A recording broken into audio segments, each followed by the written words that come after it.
So as you probably know, OG Fortnite has made a return. We've eagerly anticipated its arrival for quite some time, and now it's finally here. Whether you're brand new to the game, returning after a long break, or a seasoned player looking to improve, improving at Fortnite is on a lot of people's minds. That's the reason that in today's video, I'm going to be giving you guys the ultimate guide on how to enhance your skills in Fortnite OG. In this video, we'll cover everything you need, from specific meta tips to even just general practice strategies. By implementing all of the tips provided in this video, you'll notice significant improvements in your gameplay in a short amount of time. Before we get into it though, please consider giving the video a thumbs up if you find it helpful. We post a ton of Fortnite tips and tricks, so be sure not to miss out on them. With that being said, we have a lot to delve into in this video, so let's dive right in. To kick things off in this video, we'll start by discussing the most effective loadouts to use in your matches. The available loot pool will undoubtedly undergo significant changes throughout the season, given that we're cycling through various seasons from Chapter 1. However, the fundamental concepts will mostly remain the same. I'll provide you with the best overall perspective on loadouts that should remain applicable throughout the entire season. For the most part, you'll almost always want to have a medium to long range assault rifle in your inventory. In my personal opinion, the top choices for these are typically the classic AR or the burst AR. The suppressed scar is also in the game, but not particularly powerful. If you prefer it, that's fine, but I personally don't. Especially if you intend to carry just your AR and shotgun, I would recommend choosing the classic AR over the burst. However, if you're also using an SMG, then the burst can be great. So the most significant factor to consider is whether you decide to carry an SMG or not. We'll encounter various shotguns as we progress through different seasons, although in my opinion, the pump shotgun will always be the top choice. The tactical shotgun is a solid choice if you prefer close quarters combat, and it's certainly a viable option, especially when you're not carrying an SMG. The double barrel shotgun might make an appearance at some point, though I haven't come across it in the initial release. The double barrel remains an excellent choice, particularly if you have good aim and can make each shot count. It's particularly effective when you quickly engage an opponent in close quarters, like jumping into their box. However, personally, I wouldn't recommend it, especially when the pump shotgun is available as an alternative. And then the heavy shotgun is a solid choice, particularly when you prefer to engage in long distance box fighting, as it performs well in such scenarios. Nevertheless, I still believe that the pump shotgun outperforms both of those options. In your third slot, whether you choose to carry an SMG is a matter of personal preference. Personally, if I'm otherwise stacked on heals and utility, I may opt to just carry a good AR and shotgun. That way I can have 3 slots for that other stuff. Alternatively, you could opt for an SMG and shotgun if you prefer close range combat and have mobility options available. Nevertheless, it's totally up to you. SMGs remain effective, so there's certainly no downside to carrying one if it suits your playstyle.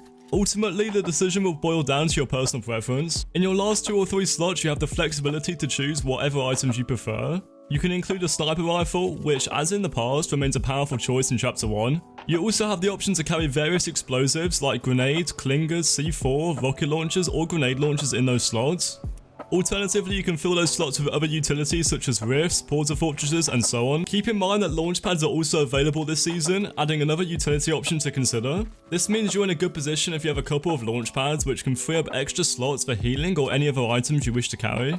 In the later stages of the game, it's important to keep your launchpad count in mind when deciding which utility items to carry. Obviously, if you have a substantial number of launchpads in your inventory, you may not require as many mobility items. This might open up the possibility of carrying 3 weapons or another combination of items in your inventory, so that's just one more thing to consider. Moving on to our second tip in this video, we'll delve into the topic of mastering the map. For those of you who, like myself, played extensively in Chapter 1, mastering this map is second nature. We already know it like the back of our hands. However, for those of you who haven't had the same level of experience, or if you're aiming to compete at a high level, becoming proficient in this OG Fortnite map is essential. In my opinion, the first way to improve your map knowledge is simply to drop on it a ton. Play a significant number of matches in ranked or your preferred mode, and make a point to land at various locations across the map.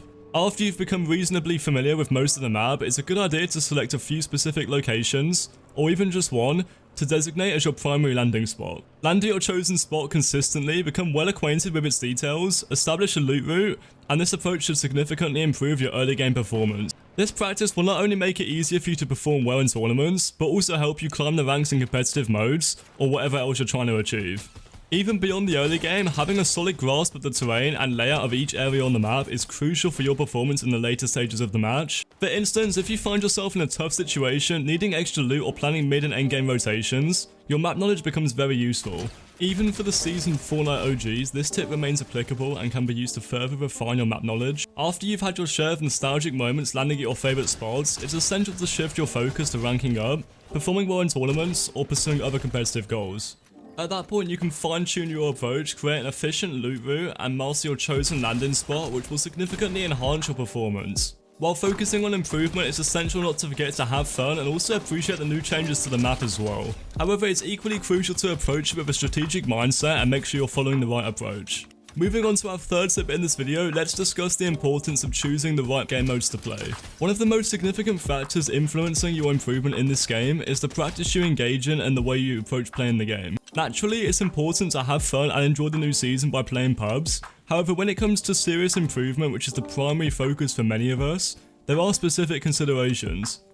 In order to make substantial progress, it's essential to ensure that your in-game practice is centered on the most effective improvement methods. These effective improvement methods typically involve playing ranked matches and participating in the new tournaments, such as the skirmishes and victory cups. The key takeaway here is to ensure that your practice consistently provides you with a challenging experience. The last thing you want is to spend your time pub stomping, defeating inexperienced players, securing easy wins and becoming complacent, only to struggle when you encounter more skilled opponents. It's crucial to maintain a high standard for your practice so that you become accustomed to challenging gameplay and continuously improve. And then when you encounter opponents who aren't particularly skilled, it becomes an opportunity for an easy elimination. So overall, definitely get your pub games in for fun this season. However, it's crucial not to neglect the importance of engaging in high-level practice to enhance your skills. Ideally, you should concentrate the majority of your practice on ranked matches, tournaments, and similar competitive games. The primary focus should be on activities that challenge you to improve and encourage you to perform at your best. Engaging in this type of practice will set a high standard for your overall gameplay and contribute significantly to your improvement. This approach will provide you with a lot to adapt to, contributing to substantial improvement over time. Moving on to the next tip, as is the case with any season, it's crucial to ensure that your creative practice is effective, as your mechanical skill remains just as important in the new Fortnite OG season. One significant aspect of this season is that it won't mirror Chapter 1 precisely, primarily because the overall player skill level has increased. Essentially, the player skill level that we saw in Chapter 4, but now it's happening on the OG map. Hence, maintaining and improving your mechanical skills will be very important. To maximize efficiency and make substantial progress in your creative practice, I recommend concentrating on addressing your weaknesses. It's a common saying, but it holds true. A chain is only as strong as its weakest link. Identify the aspects where you struggle the most. Whether it's editing, retakes, shotgun aim, or any other factor, tailor your creative practice to address your specific weaknesses.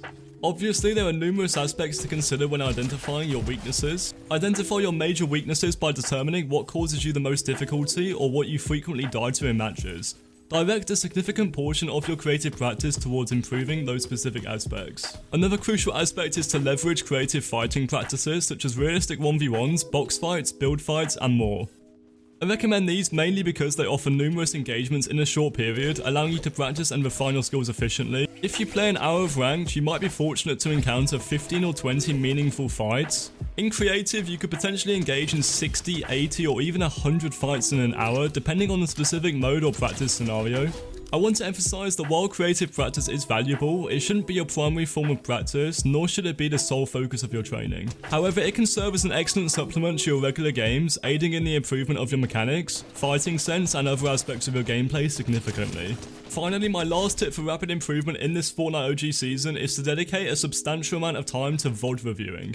For those unfamiliar, VOD reviewing is the process of analysing either your own gameplay to learn from it, or reviewing someone else's gameplay for the same purpose. As mentioned, you can either conduct a first-person VOD review of your own gameplay, or engage in a third-person review by analysing the gameplay of pro players. In a first-person review, you watch your own gameplay to identify mistakes and areas where you can improve. Typically, you would review a game where you died and are uncertain about what happened. You aim to analyse both your perspective and your opponent's perspective to figure out what went wrong and identify areas for improvement in your gameplay for future encounters. That's kind of the whole idea of a first-person VOD review. On the other hand, a third-person VOD review involves watching a pro player's gameplay. During a third-person VOD review, you examine the gameplay of professionals to learn strategies and tricks that you can incorporate into your own playstyle. This includes studying building and editing techniques, rotation strategies, piece control, or any other valuable aspects of their gameplay. Allocating a significant amount of time to these VOD review practices is crucial because this is where the majority of your improvement will stem from.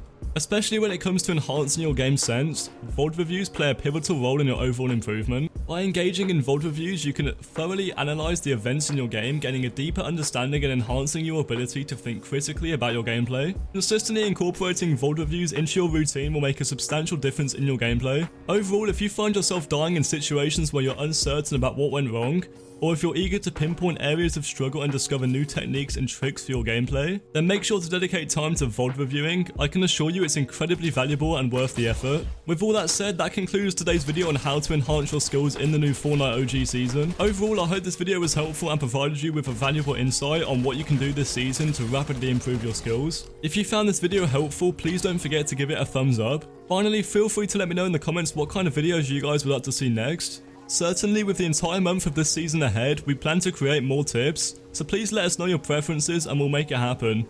But that's about it for this video. Please consider liking and subscribing to the channel, and I hope to see you all in the next video.